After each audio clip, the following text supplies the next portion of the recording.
بسم اللہ الرحمن الرحیم۔ حضرت صہیب رومی رضی اللہ تعالیٰ عنہ کا ایثار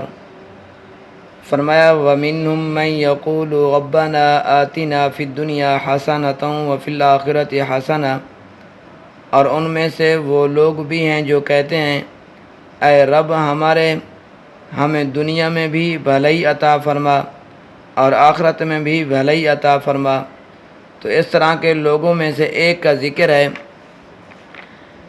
حضرت صہیب رضی اللہ تعالیٰ عنہ، جنہیں صہیب رومی بھی کہتے ہیں۔ اصل میں وہ رومی نہیں تھے، بلکہ عرب کے ایک قبیلہ تھا جو بنو نمریہ اس قبیلے کے فرد تھے، اور یہ حضرت صہیب رضی اللہ تعالیٰ عنہ بڑے خوبصورت اور پیاری شکل والے چھوٹے بچے تھے کہ ظالم ان کو اٹھا کر روم کے علاقہ میں لے گئے اور زندگی انہوں نے روم میں گزاری۔ جب واپس آئے تو صرف اتنا یاد تھا کہ میں بنو نمر کا ایک فرد ہوں اور فلاں جگہ پر ہم بچے کھیلا کرتے تھے۔ کیونکہ کافی عرصہ کے بعد آئے، کیونکہ غلام بنا لیے گئے تھے، تو غلام در غلام بنتے رہے، اور بڑے غضب کے تیر انداز بھی تھے، اور ان کے تیر 100% نشانے پر لگتے تھے۔ ہوا اس طرح کہ حضرت صلی اللہ علیہ وسلم نے جب ہجرت فرمائی اور مدینہ منورہ تشریف لے گئے، 2-4 دن کے بعد حضرت عمر رضی اللہ تعالیٰ عنہ بھی تشریف لے گئے، تو اب ان کا دل بھی مکہ میں نہیں لگتا تھا، یعنی حضرت صہیب رضی اللہ تعالیٰ عنہ کا، تو ساتھ جانے والا بھی اور کوئی نہ تھا، تو یہ اکیلے ہجرت کے لیے روانہ ہو گئے، اور ایک کافر ان کا مقروض تھا۔ اس نے سوچا کہ اب موقع ہے کہ لوگوں کو اکسا کر اس کا کام تمام کر دوں، کیونکہ اگر یہ زندہ رہا، یعنی حضرت صہیب رضی اللہ تعالیٰ عنہ کے متعلق کہہ رہا ہے، اگر یہ زندہ رہے تو پھر کسی نہ کسی وقت مجھ سے یہ رقم کا مطالبہ کر سکتے ہیں، اور وہ یہ بھی سمجھتا تھا کہ یہ غضب کا تیر انداز بھی ہے۔ تو اس نے اس طرح کیا کہ محلے میں جا کر نوجوانوں کے جذبات ابھارے اور کہنے لگا، اے بغیر تو، یعنی کہ بغیر تو کہنے لگا، کیا تمہارا خون خشک ہو گیا ہے کہ محمد صلی اللہ علیہ وسلم تمہارے ہاتھوں سے نکل گئے، اور حضرت ابوبکر اور حضرت عمر رضی اللہ تعالیٰ عنہما بھی تمہارے ہاتھوں سے نکل گئے، اور آج یہ صہیب بھی جا رہا ہے، کیا اس کو بھی تم سنبھال نہیں سکتے؟ تمہاری غیرت کدھر گئی؟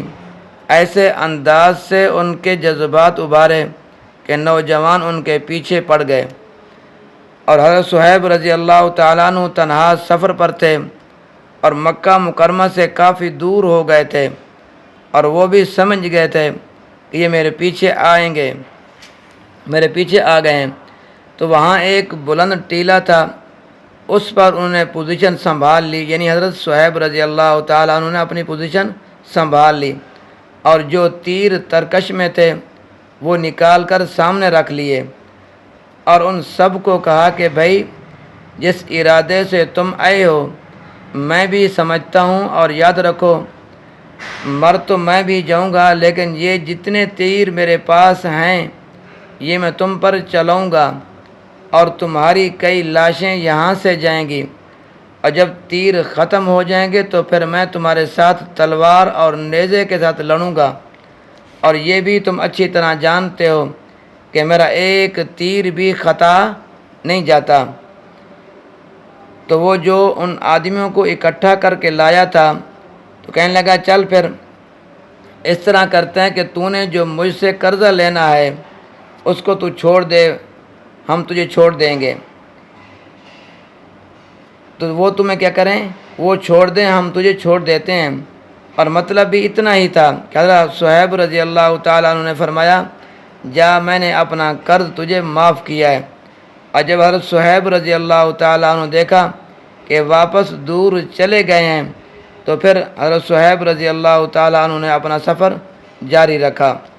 تو اللہ تعالیٰ ان کا ذکر فرماتے ہیں، وَمِنَ النَّاسِ مَن یشری نَفْسَهُ ابْتِغَاءَ مَرْضَاتِ اللہ، اور لوگوں میں سے وہ بھی ہیں